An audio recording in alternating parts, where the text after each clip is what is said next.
Joining me once again is Sonali Kolhatkar. Sonali is senior correspondent with the Economy for All project at the Independent Media Institute. She's a good friend of the program, and we always look forward to our conversation. So, first of all, Sonali, welcome back to the Thank Zero Hour. you. I appreciate it. Thanks so much, Richard. You bet. And you just wrote a piece called the headline I see for it. I know it gets syndicated and gets different headlines is on climate change, centrism means a slow death. As one who has never been a big fan of centrism myself for a variety of reasons, tell us what you mean by that. So I basically point out that when we think about climate change, the current status quo we're at right now is leading us into climate change, right? We have an industry, a society, a civilization built on burning fossil fuels in a way that is releasing carbon emissions into our atmosphere and leading us to a warming climate and leading us to a place where this earth will be uninhabitable for human beings and many other species. And so we cannot, in order to survive, we have to reverse climate change. And centrism means either staying the course, which means death for us. Conservatives are what I really like to want to call is regressives, people who want to reverse any progress on climate change. They want to, their policies will end up accelerating climate change, and it will mean a fast death for the planet. And so the choice, the only choice if we want to survive, is progressive policies, which is reversing climate change, moving us away from fossil fuels.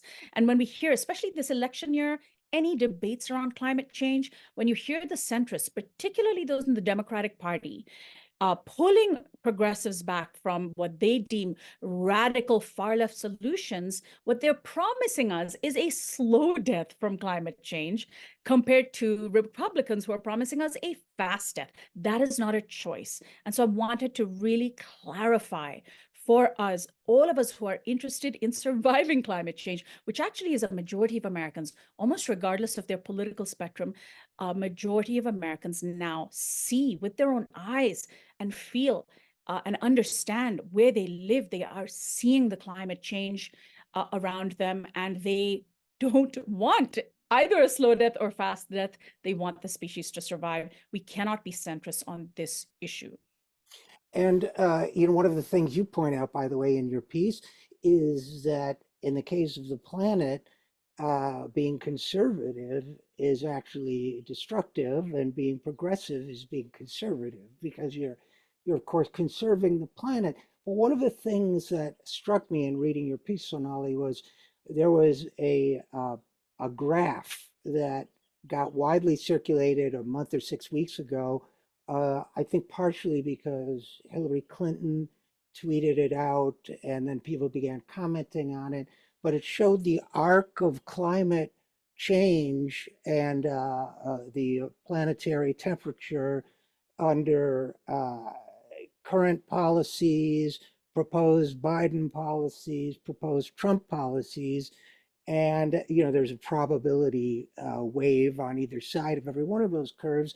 And one of the things that people pointed out was that there was a lot of overlap. In other words, if you really studied that chart, the choice wasn't as stark as it should be by a long shot, because all of the arcs showed a planet on the way to catastrophic climate change. And it was a matter, as you say, of speed and perhaps to a certain extent of intensity. But why do you think it is? I mean, assuming that you agree with that graph and its interpretation, why do you think it is that so many, we know that Republicans are, Republicans are there, but why, aside from, I guess, the obvious questions of big contributors and that kind of thing, why are Democrats so diffident or fearful about getting out ahead of this issue?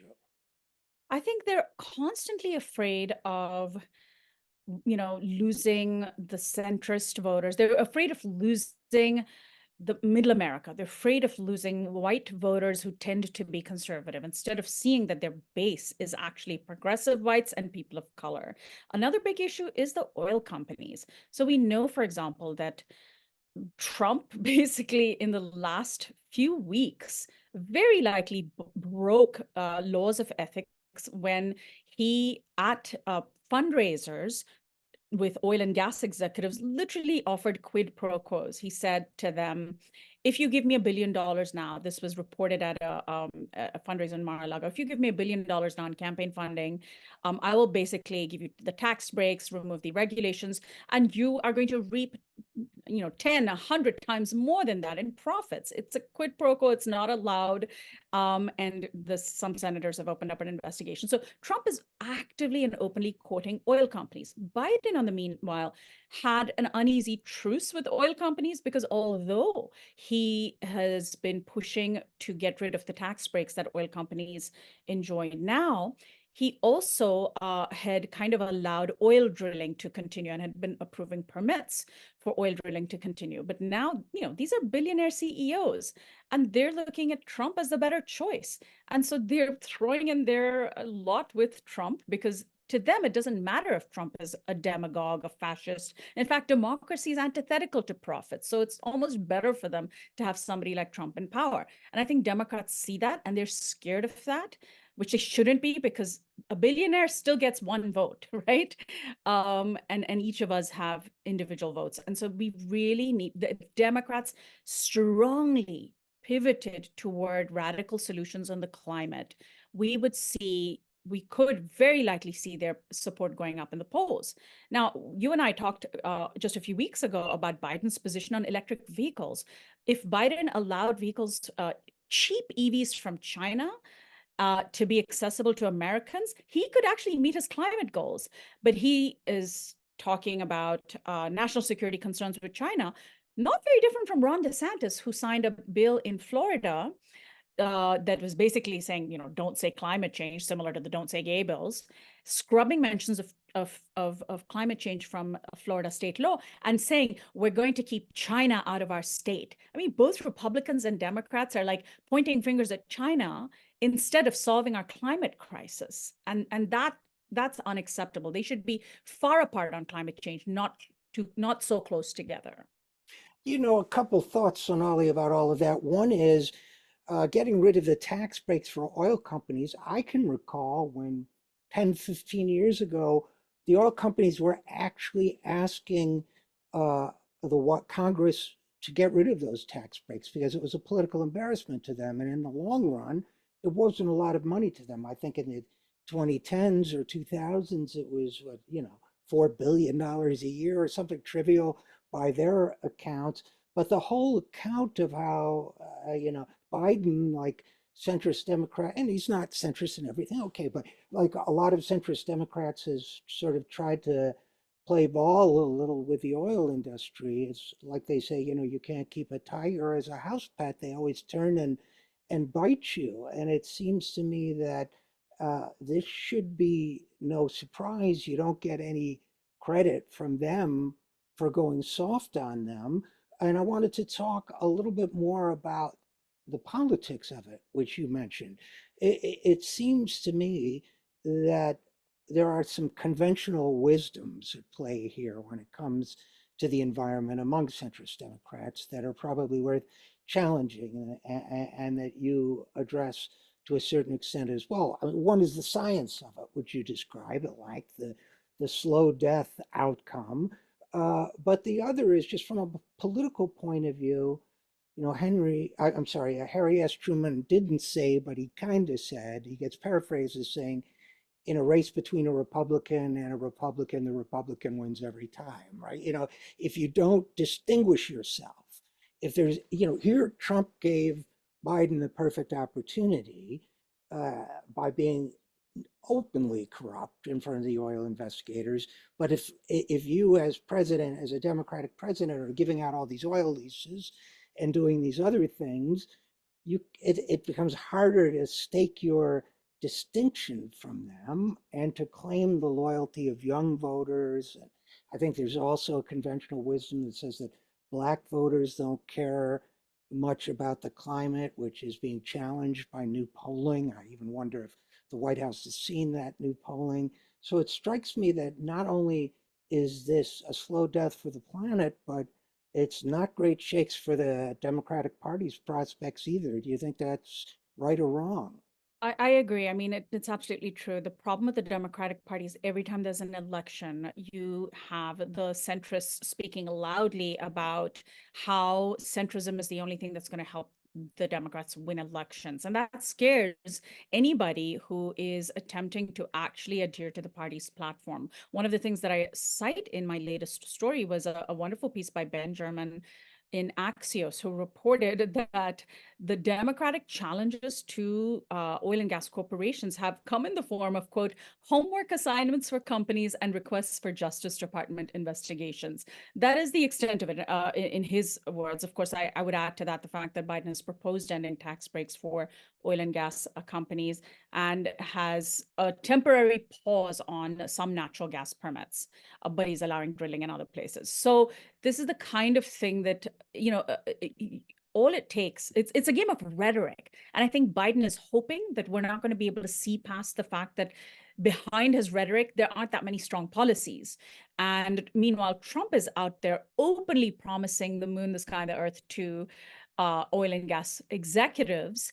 And his voters, even many of them who might care about climate change, aren't really paying that close attention because it's a cult. And so there's not much else you can say around that.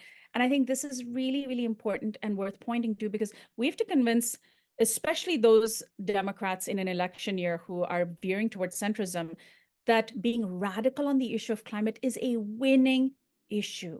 It is a winning issue because you will capture voters from both sides of the political spectrum. You could center this entire election on the climate, and you would probably have a better chance of winning than if you try to basically play around the edges and try to, talk about one thing or another. Now, Biden's getting hammered on the economy, on inflation and the economy, and that is absolutely critical.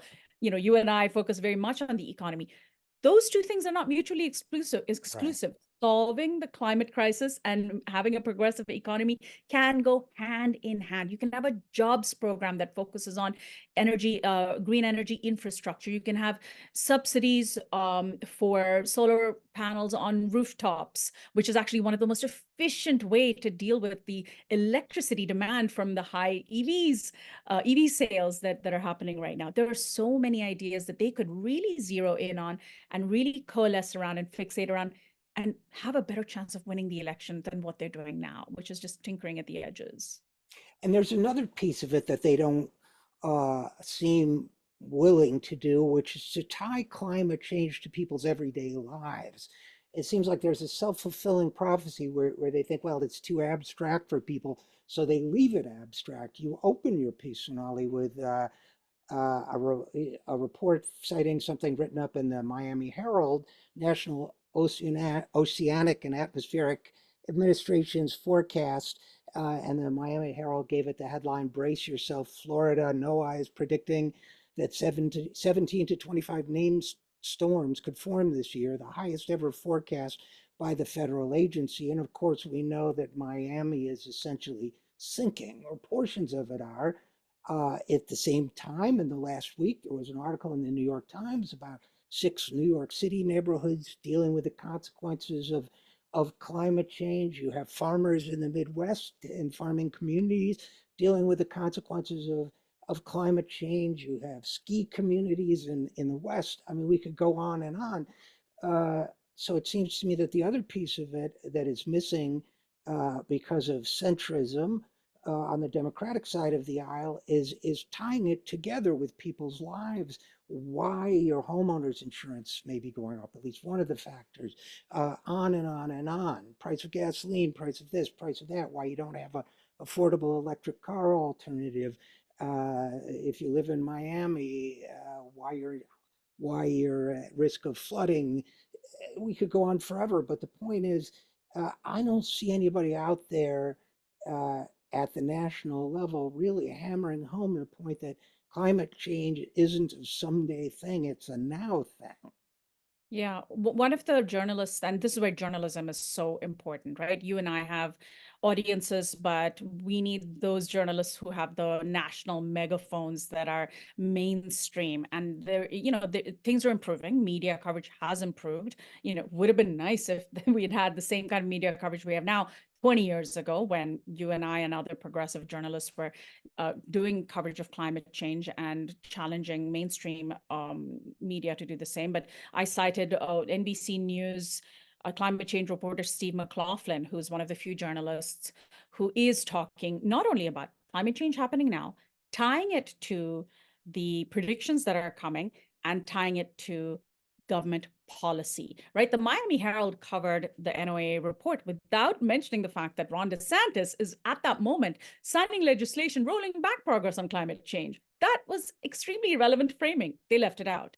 But another journalist didn't leave it out and made those links. And I cite those two to point out what it means to have good journalism on climate change and much better journalism on climate change. Because, the Miami Herald did at least mention that climate change is a real thing and these storms are a result of climate changing. And the other reporter made the further links that it's a direct result of government policy. This isn't some natural phenomenon. It's a human-made phenomenon. And that means that undoing it can be a human endeavor and really ought to be a human endeavor. I mean, Floridians really should be backing this. There are people who have survived multiple hurricanes over and over and over again. And I really can't imagine that they think that that's just a lovely thing to go through and that Ron DeSantis is helping them. We need to Yeah. bring it home. We depend on your support here at the Zero Hour, so please give whatever you can at any of the links you see on your screen. Thanks so much.